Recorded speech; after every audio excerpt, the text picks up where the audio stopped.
Udah bisa mulai, Kak.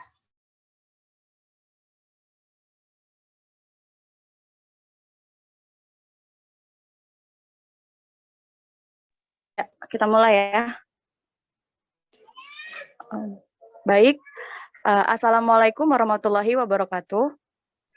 Waalaikumsalam warahmatullahi wabarakatuh. Waalaikumsalam warahmatullahi wabarakatuh.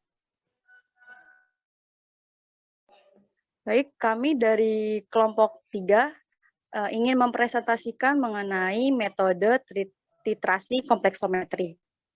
Di sini anggotanya yang pertama ada saya, Zevanessa Talita, dengan NIM 19330072. Yang kedua ada Tiwi Kori Asrima dengan NIM 19330073. Yang ketiga ada Sevia Yunitasari dengan NIM 19330079. Yang keempat ada Dian Utami dengan NIM 19330095.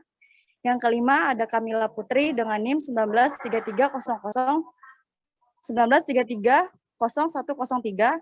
Yang keenam ada Novia Betseba Borubarus dengan NIM 19330106. Yang ketujuh ada Dewi Ismayanti dengan NIM 19330116. Yang ke-8 ada Cecilia Sirait dengan NIM 19330118. Yang ke-9 ada Rihana Halabiah dengan NIM 19330119. Yang ke-10 ada Putri Hasanah dengan NIM 19330128. Yang ke-11 ada Aini Desti Riana dengan NIM 19330133. Yang ke-12 ada Asma Khairunisa dengan NIM 19330135. Dan yang terakhir ada Eni Asmarizah Liwana dengan NIM 203300702. Slide selanjutnya.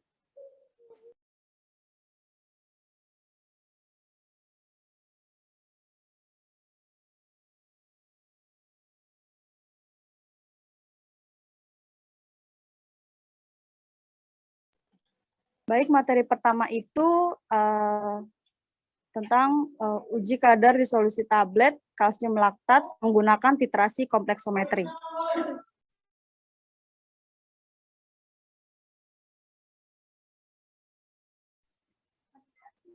Baik, untuk pendahuluannya, kalsium merupakan mineral paling banyak terdapat dalam tubuh, yaitu sebanyak 2%. Salah satu dokter ahli gizi mengemukakan bahwa kebutuhan kalsium orang Indonesia rata-rata 500 sampai 800 mg per hari.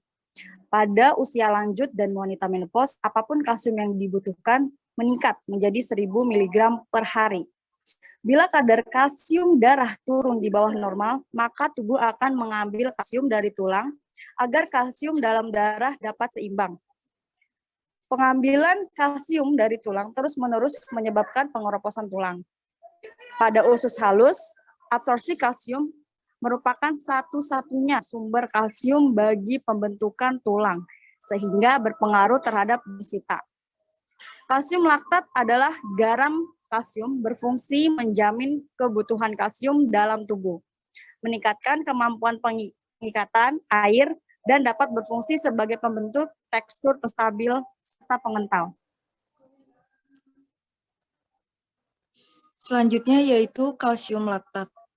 Kalsium laktat adalah suatu garam kalsium yang berfungsi menjamin kebutuhan kalsium dalam tubuh.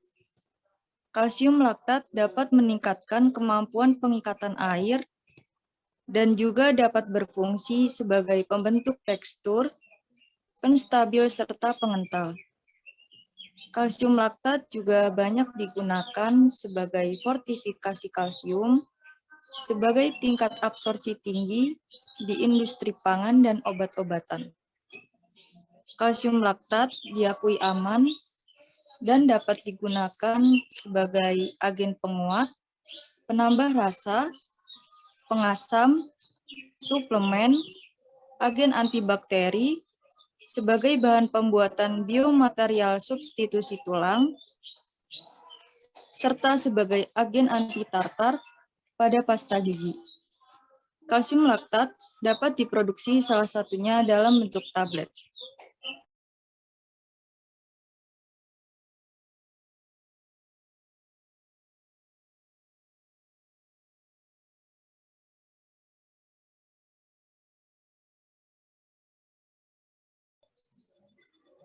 Tablet merupakan sediaan padat yang dibuat secara kempa cetak, berbentuk rata atau cenderung rangkap yang umumnya bulat dan mengandung satu jenis obat atau lebih dengan atau tanpa adanya zat tambahan.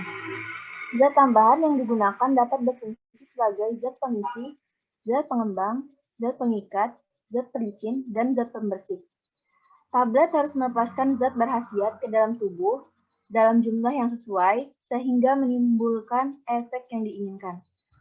Untuk menghasilkan mutu dan kadar yang baik dan memenuhi persyaratan pemilihan dan kombinasi bahan pembantu memiliki peranan penting dalam proses pembuatan tablet.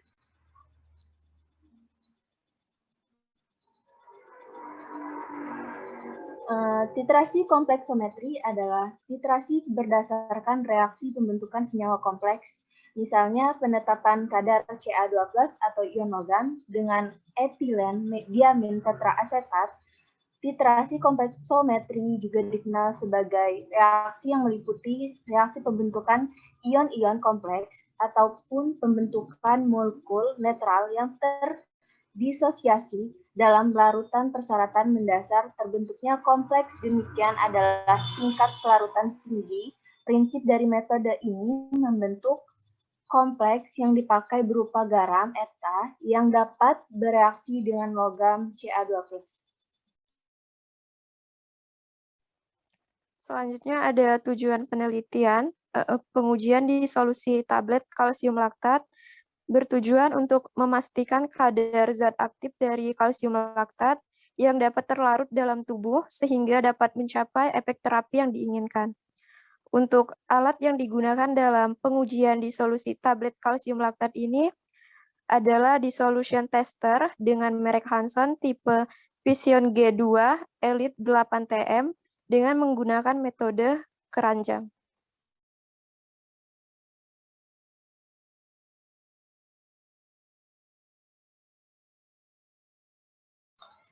Selanjutnya bahan penelitiannya yang digunakan yaitu pertama ada 6 buah tablet kalsium laktat, Aquadem, larutan buffer amonia indikator Erythrom black tea atau EBT, dan yang terakhir ada larutan baku etilen diamin tetraasetik acid atau EFTA sebesar 0,05 molar.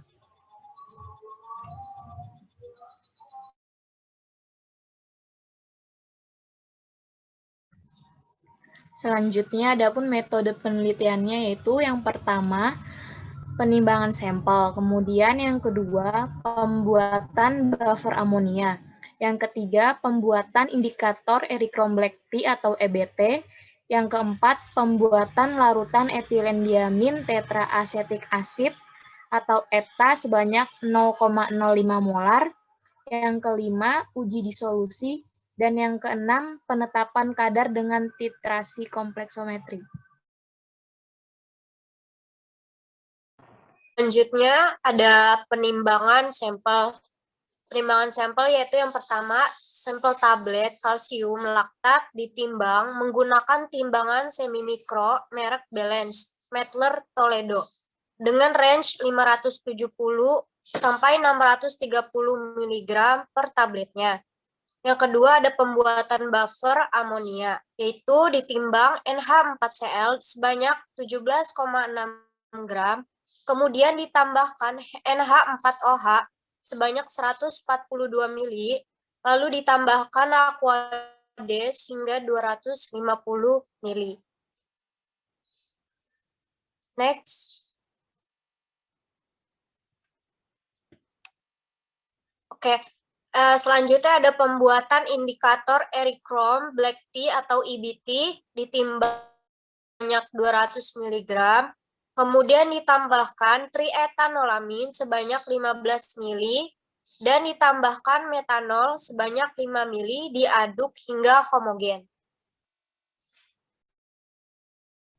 Kemudian ada pembuatan larutan etilen diamin tetrasetik acid atau ETA sebanyak 0,05 molar, ditimbang ETA sebanyak 20,82 gram. Kemudian ditambahkan Aquades hingga 100 mili.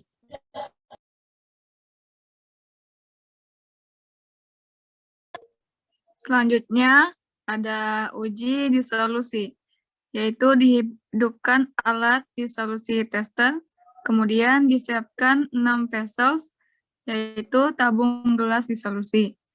Diatur suhu pada tabung hingga 30 derajat Celcius plus minus 0,5 derajat Celcius dengan kecepatan 100 rpm dengan waktu 45 menit. Dimasukkan media aquadem sebanyak 500 ml pada masing-masing vessels, lalu ditunggu hingga suhu stabil 30 derajat Celcius plus minus 0,5 derajat Celcius. Dipasang metode keranjang, lalu dimasukkan tablet kalsium laktat pada masing-masing keranjang. Kemudian dilakukan uji disolusi selama 45 menit.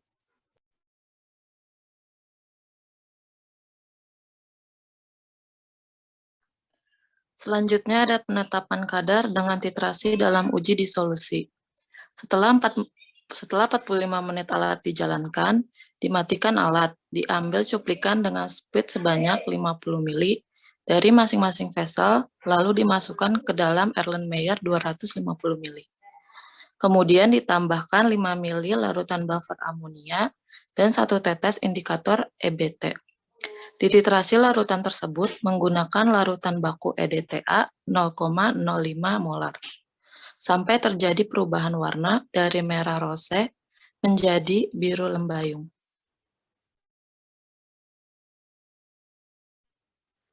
Berikutnya adalah hasil dan pembahasan. Data hasil disolusi. Data hasil penelitian uji disolusi tablet kalsium laktat dengan metode keranjang dapat dilihat pada tabel berikut ini.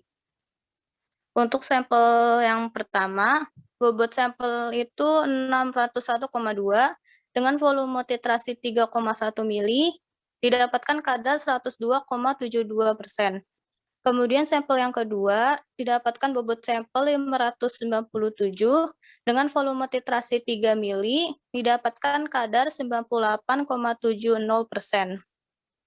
Kemudian sampel yang ketiga, didapatkan bobot sampel 599,6, didapatkan volume titrasi 3,1 mili dengan kadar 102,43%.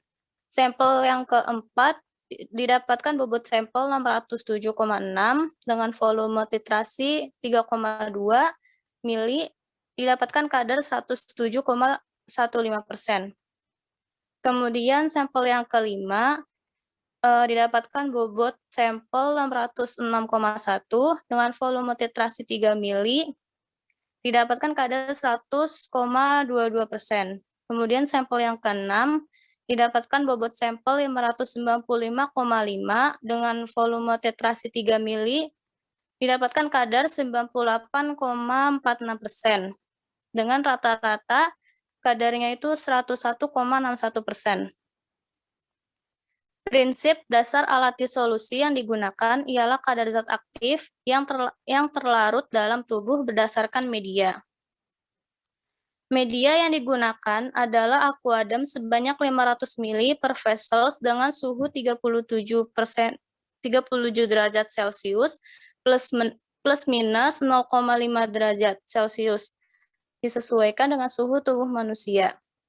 Media aquadem digunakan untuk menyesuaikan keadaan fisiologis di dalam lambung dengan kecepatan perputaran 100 rpm yang menggambarkan gerakan peristaltik lambung.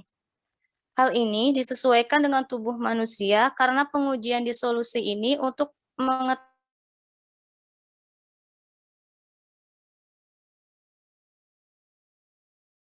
60 mili menggunakan fluid yang sudah terpasang membran filter. Penggunaan membran filter bertujuan untuk menyaring zat pengotor yang mungkin terdapat dalam cuplikan. Setelahnya, cuplikan diukur sebanyak 50 mili dan dimasukkan ke dalam Erlenmeyer 250 mili. Selanjutnya yaitu yang kedua, hasil penetapan kadar titrasi dalam uji disolusi. Pada titrasi kompleksometri yang dilakukan, diperoleh volume larutan standar ETA yang habis terpakai dari masing-masing cuplikan. Dengan demikian, dari hasil volume ETA yang habis terpakai dapat dihitung kadar dari masing-masing cuplikan. Dari hasil perhitungan yang diperoleh, persen kadar di solusi cuplikan, yaitu kadar di solusi threshold 1 adalah 102,72%, threshold 2 adalah 98,70%, threshold 3 adalah 102,43%, threshold 4 adalah 107,15%, threshold 5 adalah 100,22%, dan threshold 6 adalah 98,46%. Hasil tersebut memenuhi syarat sesuai dengan yang tertera di Farmakopeia Indonesia edisi 5, yaitu tiap unit sediaan kalsium laktat tidak kurang dari Q ditambah 5% sama dengan 80%, di mana Q sama dengan 75%, dan dapat melarut dengan baik sesuai dengan ketentuan. Adapun reaksi pembentukan ion kompleks yang terjadi adalah yang pertama Ca2+ ditambah 2NH3 ditambah 2H2O, hasilnya yaitu CaOH2 ditambah 2NH4+. Yang kedua yaitu CaOH2 ditambah 4NH3, hasilnya CaNH3 4 2+ ditambah 2OH-. Yang ketiga, Ca2+ ditambah EBT, hasilnya CaEBT. Yang keempat, CaEBT ditambah ETA, hasilnya CaETA ditambah EBT.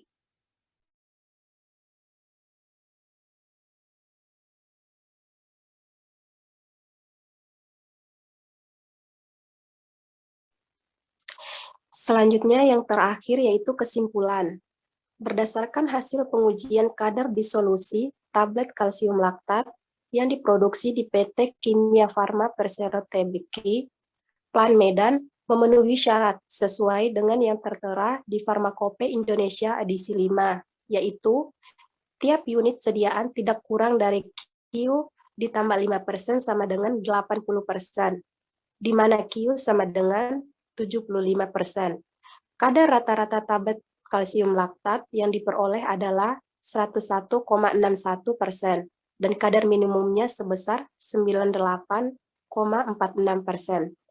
Sekian presentase dari kelompok kami, kurang dan lebihnya kami mohon maaf dan kami akhiri wabillahi taufik wal hidayah. Wassalamualaikum warahmatullahi wabarakatuh. Terima kasih.